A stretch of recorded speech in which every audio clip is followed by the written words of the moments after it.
That was a lot. There was a lot of ideation for what is virtually no time.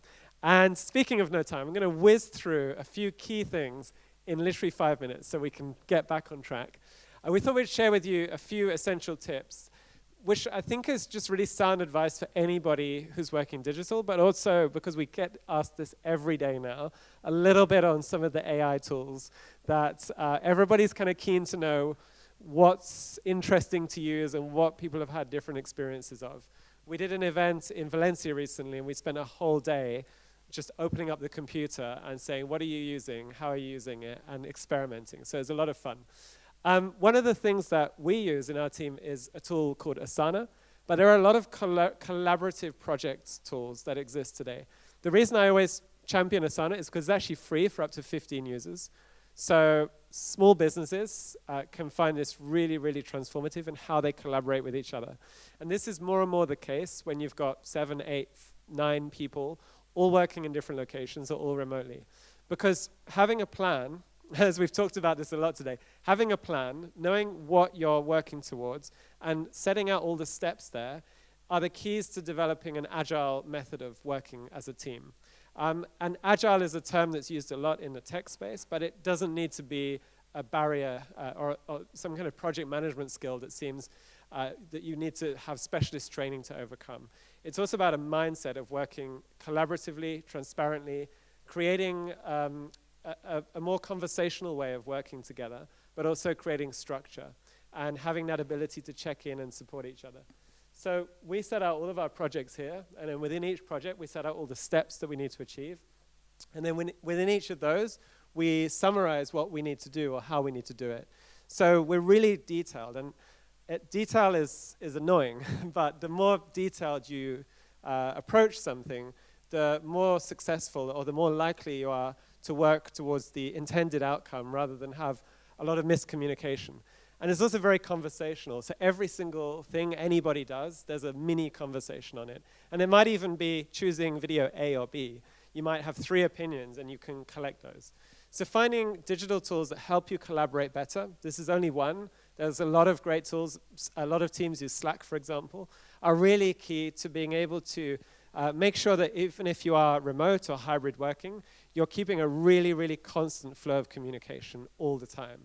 And there's total transparency on that. So it's also about trying to remove this top-down hierarchy and create a much flatter team structure where everybody takes responsibility, and if something is falling short within a process, another person is strong and multidisciplined enough to jump in and help bring that up. So this is really key to having a high level of productivity and being able to work at sometimes the speed that this digital world is demanding of us. We thought we'd put this up in again because we just had a little look at some of the key things that work. So this is very informal, but as you're experimenting with especially Gen Z friendly social content, think about how you can have fun with it. Identify trends early. So one of the things you will probably all have noticed is soundtrack trends. And there's hundreds of apps out there that help you identify soundtracks or backing tracks which are early trending. And if you make content over the top of those, that increases your chance of having that content shareable. So it's really worth taking maybe a day to explore the many different apps and tools that exist that help you also create more relevant or content that's more on trend on social. And also, I think one of the examples from the STEM and Glory was about learning. I think this is something that every single business, no matter how good or bad you are on social, can perhaps relate to best. How can I show others what we do and why what we do is unique, whether it's what we cook, what we make. One of the best, there's a few good examples of hotels that have shared how to make the perfect hotel bed. I mean, it's really annoying every time you go to a hotel and it's like crisp and it's tucked in and it's tight, and you're just wondering, how do they do this? Because when I take the sheets out of the washing, they're wrinkled. You kind of try to drag them around the edge of the mattress, and nothing quite looks like that. So people love to get these like little life cheat sheets, and you're all in different situations where you can actually share those little tips and those little ideas. And it doesn't need to be professional. It actually needs to be real. It needs to be you. So what I always say is treat it like a video call to a friend. You're making a FaceTime to a friend and you're showing them all your tips and tricks and you're just taking them through that, but they've only got a minute, so try to do it as quick as possible or try to cut the 5 steps to doing that into really short segments. And then think about all the stories and set them all out. And find the times when you have that low point in the business, that quiet point. You don't need that. that low or quiet point in the business where you can create these pieces of content. There's also a lot of cheat tools, which I have to be honest, I hate, and I've been I've been one of the strongest people to tell my employees and teams, I do not want to see you using this, and I've now given in because I've realized I'm fighting a losing battle. Grammarly was the first, but now we tell everybody to have Grammarly because there's nothing worse than poor grammar. But also tools like Copy AI allow you to put in a topic to say what you want. So I want a LinkedIn post, prompt that, and get a whole set of social media snippets already drafted for you. And actually, ironically, using these tools effectively then becomes the skill that you have to master, because using them the first time, you maybe won't get something very good. But when you become professional at asking for what you want, you can get really good content. And these can be really huge time savers. To give you an example, for a bit of fun, we opened a co-working business as part of our office. And now we create blog content for SEO. I don't have enough data to tell you if it performs well, but we now created a whole series of articles about life-work balance, how to have a great workspace in the city of Canterbury, workspace trends. And we did this in probably under 10 minutes. We created about 8 blog posts. So content is key for SEO. And then whether this performs, that's a different question. This is where you have to learn and see. But there's a lot of great tools which could really represent shortcuts and time savers in busy businesses. And you've got to get smart at using these. You've probably okay, maybe you do this differently. Who in the room has used or tried ChatGPT? Interesting. It seems that this side of the room kind of thing. So not quite 50%. Well, anybody can sign up. Google also have Google Bard, which I personally think is actually quite good. And you can ask it anything. And my prediction is this will replace search. Because when you use Google Bard and you ask a question, it gives you the very, very well-structured answers. And then it says, couldn't find what you're looking for, Google it. So it clearly thinks that Googling it is a last case scenario. And so if you think about search engines maybe not really being existing or being relevant in the future, that's a big game changer for also how we might be present. This was the example we shared earlier. But you can, for example, ask it to produce a template for a sustainability strategy for a hotel business or anything else for that matter. The key thing to using any of these tools is to have the strategic ability to assess what you're asking and what you're getting back, and to not take anything as it comes. Because the trick is to tweaking, to mastering it, and also to be able to dismiss it and say, no, this is not good. And to also bear in mind that nobody knows the sources of the content that it's analyzing to give you that answer. So also a massive amount of trepidation. But it's an area that's changing and improving all the time. At our last event, we were looking at Midjourney. And this is somebody who works for a destination in the Netherlands actually created this with a tool called Midjourney. And it's to activate children and families to go to Terschelling in the Netherlands and to experience this incredible night view where it's a spectacular place because it's got no light pollution at all, to see the night sky. And she created, again in minutes, a whole series of really inspirational images to use in marketing content to promote this. So sometimes we don't have the skills or even the creativity to produce something. And again, increasingly, there's a growing set of AI tools which perhaps fill gaps that we have within our teams that can produce things. And this is another example. That was the prompt, so a very detailed prompt, so a very detailed request. And this was an image, completely fake, by the way. And it's an image showing a particular scene that was requested and creating an almost fantasy-like image that also seems really real. Well, I don't have time to go through everything, so here's the cheat sheet. There's a website called There's an AI for that. You definitely want to take a picture of that. And if you want to kind of explore more, and they've got reviews and opinions on what's good and trending things, you can have a look at that, and there's literally thousands and thousands of AI tools. So, and the other thing is maybe plan the time you waste on this, because as you were saying on that table there, you don't have enough time. So the next thing is losing time trying to understand what's out there. But you've got tools that will write a strategy or prepare a slide deck or create a movie or translate all of your content and then create audio versions of that. I mean, it's almost infinite. So the options when it comes to this space come down to your creativity, but you also need to always keep in mind that judgment. And I think the last point here is, to have a plan. So at the beginning, I mentioned creating an agile work environment where you can be highly productive and collaborative. But the other side to that, and it might all exist in the same space, is also knowing when you want to actively engage. So having an always-on content plan, it's not a new concept, but still most don't really do it. And looking throughout the year and identifying the days that you want to actively engage in. So we did a whole thing on Earth Day where we celebrated what our members were doing related to sustainability. For us, that was an opportunity. You might do a live event, or you might do a live stream performance, for example. But this helps you get a bit of focus and also tap into other audiences that are talking about that online. We can share with you our calendar, if you ask nicely. And there's also lots of calendars out there. So many of the social media tools actually create calendars that you can subscribe to that give you lots of days. So this just helps you be a bit more focused and a bit clearer about all those opportunities that exist throughout the year that you want to tap into.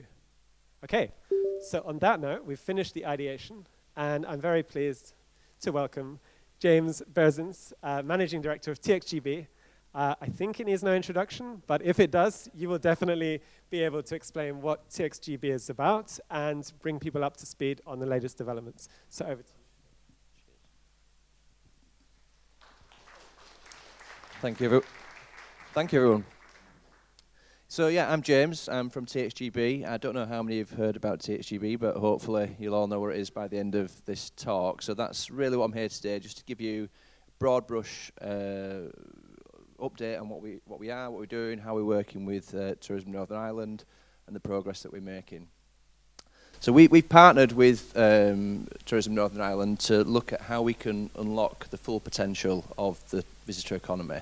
And that's all about harnessing the power of digital, bringing together the community of businesses so that we can be more bookable and more discoverable online and work in tandem together.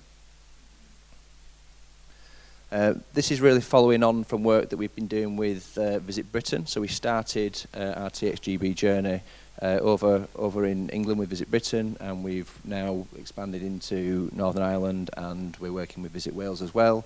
So it's a really good example of how we can bring all the different national tourism authorities together to work on a single strategy for digital enablement, for bookability. And this also follows on from work that's been undertaken around the world. So the tourism exchange concept started in Australia, and Britain really showed how we can take that concept and take it around the world. And since we've launched TXGB, we've seen Tourism Exchange Japan launch, and they're just launching in the US at the moment as well. So the overall concept of how the tourism exchange works has really started to take hold around the world. We've worked with lots and lots of different businesses across the whole of the UK. So I would say, many thousands of individual suppliers across different parts of the sector, lots of different destinations at different levels. So everything from national tourism authorities right down to hyper-local tourism boards. We've enabled lots of new routes to market, and that's a really key sort of aspect of tourism exchange, how we can bring more channels and widen that reach to more consumers. We powered destination marketing campaigns and made them bookable so that they focus on actually driving a return for businesses rather than purely looking at inspiring visitors. In the time that we've been live, we've generated millions of pounds of bookings for people on the platform, and we can also capture that insight from every booking and provide that to authorities so they can make their campaigns smarter, and we can manage destinations in a much more sustainable way, which is obviously really important for the sector as a whole.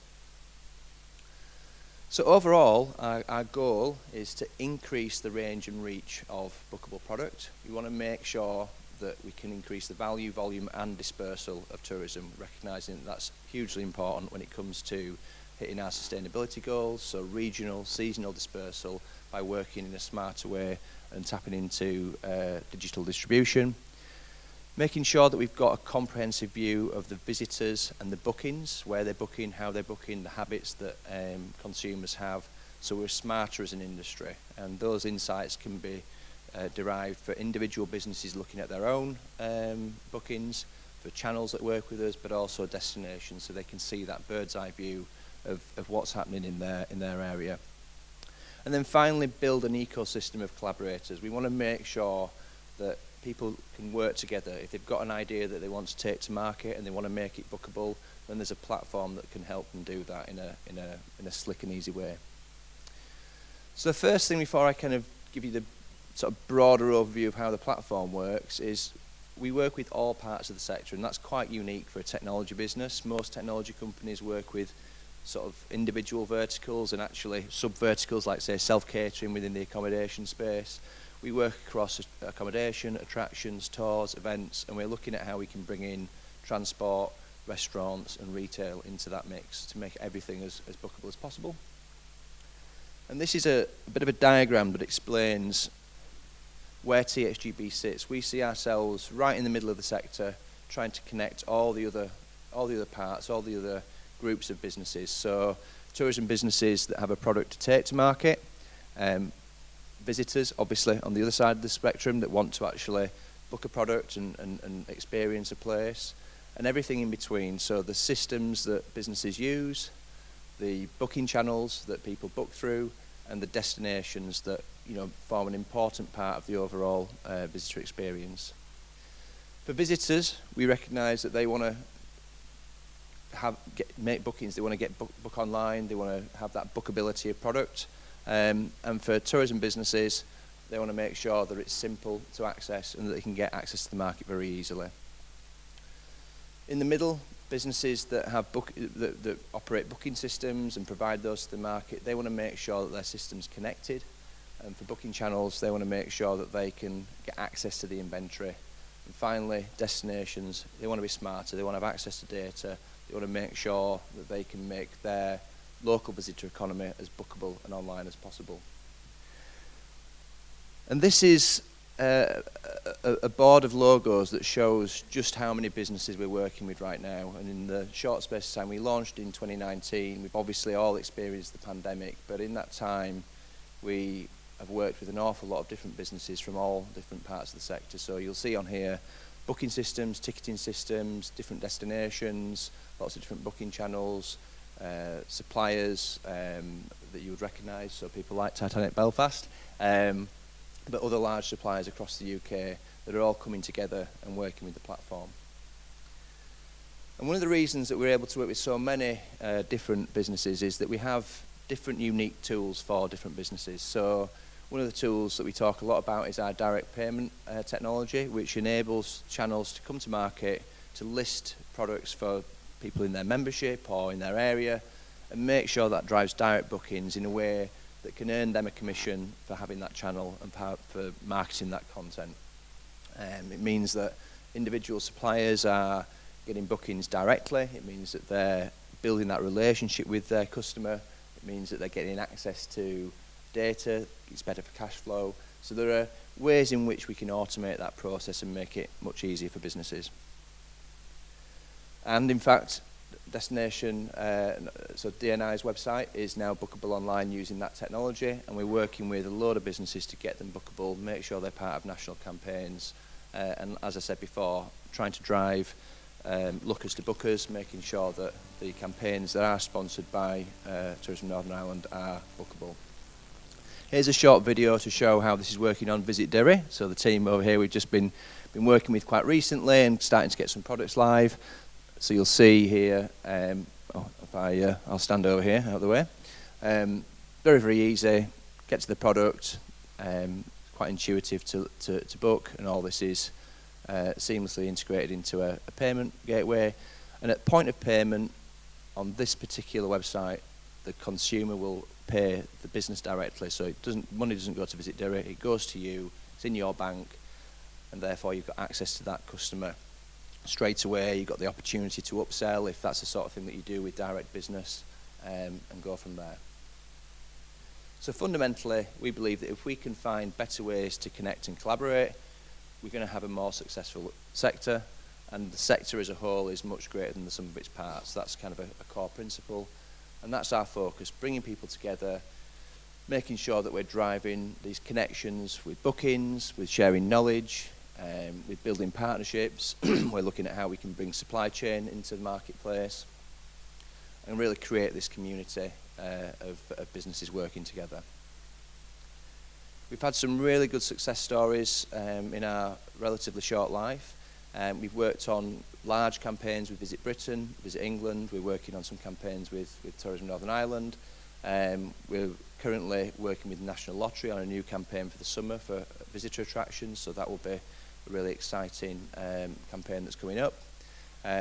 We've worked with large sporting events, small events, so we worked with people like Rugby League World Cup. We're working with the World Snooker Tour, and how can we make those events more bookable?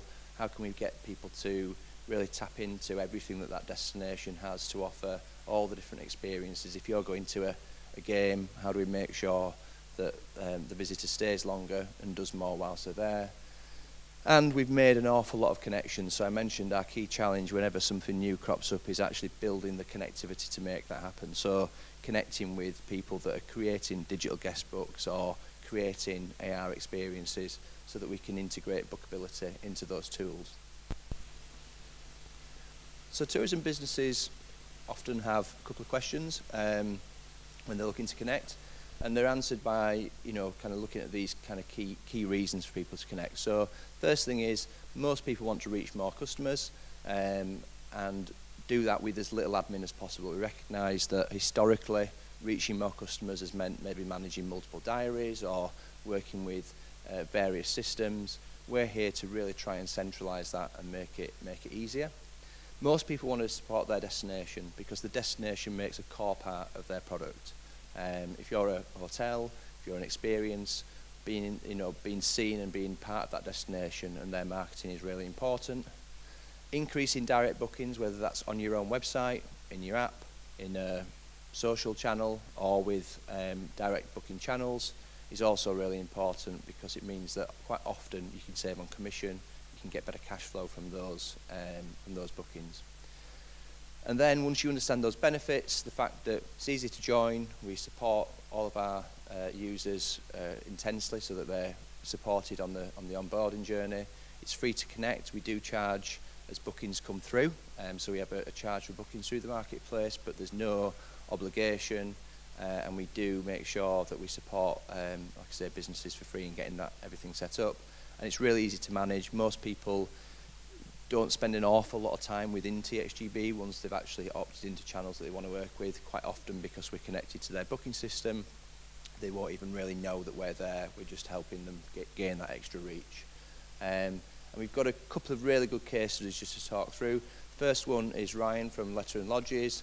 The best way to describe this is by watching the video, so I'll just play this now for you. Letter Lodge is located in Lisson, County Derry, at the foot of Slieve Gallion Mountain. We're halfway between Belfast and Derry, and guests come here to take in the panoramic views of 5 neighbouring counties. Customers really enjoy watching the sunrise from the comfort of their own bed here. They can enjoy their own private hot tub. We also offer all the amenities for a self-catering lodge, or they can go explore local areas like the Observatory, Lisson House, Loch Fay, just to name a couple of local favourites here. Prior to using TXGB system, we managed all our bookings manually. We would get up to 100 messages per day. It was totally overwhelming, so we knew we had to change and find an online platform that could solve all these issues for us. Tourism Northern Ireland then introduced us to the TXGB team. The TXGB team were extremely helpful, and it only took a matter of hours to set up the system for Letter and Lodges. So it was with minimal effort and stress. They were there every step of the way to help us. Customers want to view real-time availability, and the TXGB system allows for that. It's user-friendly for me as well, so I'm fit to operate it as a user and as a business owner who who's never used a booking system before. One of the major benefits for us was the amount of errors that it reduced in administration, so I no longer had to worry about managing bookings day to day. That is totally automated by using the TXGB system. It allowed me to focus on the business and customer service and business development. I would 100% recommend the TXGB system to other businesses. 100% of our bookings has been via the TXGB over the last 10 months, and we simply couldn't operate without it. So Letter and Lodge is a really good example of a business that has an absolutely amazing product, but they weren't really tapping into digital, they weren't really getting themselves online and making sure that product is online bookable and distributed.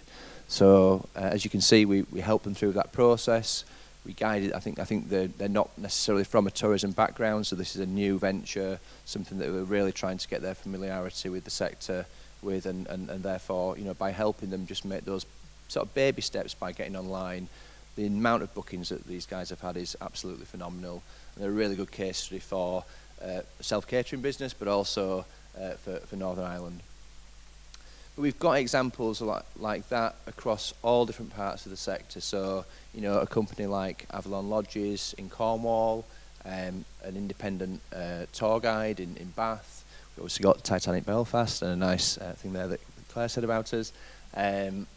You know, again, accommodation, sort of museums and that whole culture sector, and everything through to RHS. So we've got lots of different types of products using the platform, lots of different size of business, whether you're a micro business just starting out or whether you're established and, you know, a large visitor attraction or a large hotel. Everyone's welcome and everyone can get some value from the platform. So the last thing to say is I'm here today to help answer any questions. I'll be milling around and having a cup of coffee. But also, you know, if you have to shoot off, our team are here to help. We're always around, and there is a dedicated link there for businesses in Northern Ireland if you're interested and want to take things further and maybe get set up.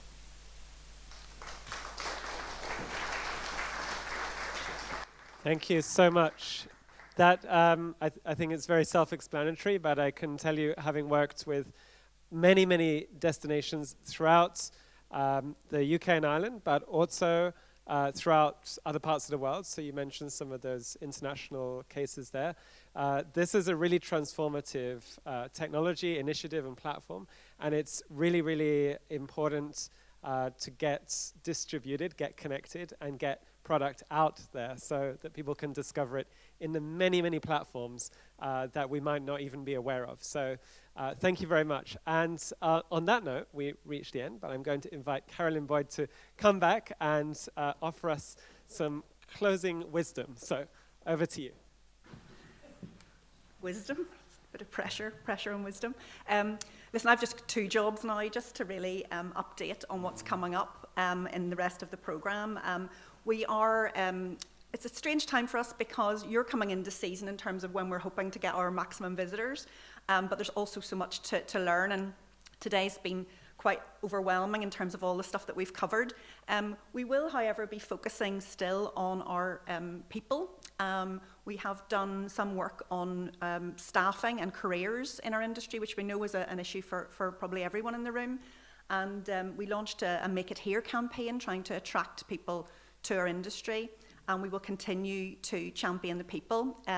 We'll also, we have researched the minute into a new e-learning platform because we know everybody digests and learns differently, so we'll be investing and piloting that, and I might be calling on some help to test that as we go, which would be great.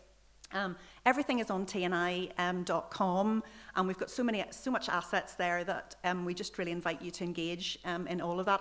And the main thing, I suppose, as well, is we've got a great media library. I know this is where we're talking a lot of asset. We have a media library on TNI, which is probably underutilised, where we have a lot of video and a lot of footage. And just thinking today, if you're trying to look at some of your own work, you might be well to go in there and try to download some of the fantastic stuff and that investment that we've made over the years. So I'd just like to thank everybody. I just want to say, James, thanks for flying in from Leeds, and I know you're not running away, so if anybody wants to have a conversation about TXGB, you're here.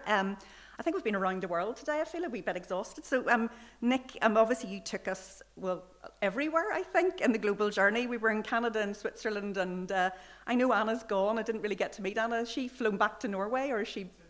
Oh, to Denmark, okay. So I think we've been in, oh, Manchester. So thank you for that. Claire, you took us kind of into the past. I can't actually believe it's 10 years since, you know, Titanic Belfast was born. And so you took us into the past and kind of back again, which was great. Of course, you can't really beat Niall, who took us into space, and good luck with Hanoi, which is the next trip. And obviously, you know, to Ronan, who's taken us into we were in the sea and the air on a boat and all the rest of it. So I do feel as if we've been around the world in 80 days. We are going to move into lunch, but just finally to thank everybody here and all the participation. It's been great, everyone online. And I think the hybrid model is really working for us, where people can dial in and can be here in person. They do miss a lovely lunch, which we're going to invite you to now. And just thank you for everybody for coming along, and obviously my own team and our millenniums at the back who keep us right in everything we do and challenge us on a daily basis. So thank you. And Sir Barry and the team for Eventful for making it all happen and making sure all the technology works. So thank you very much, and we'll see you again. Thank you.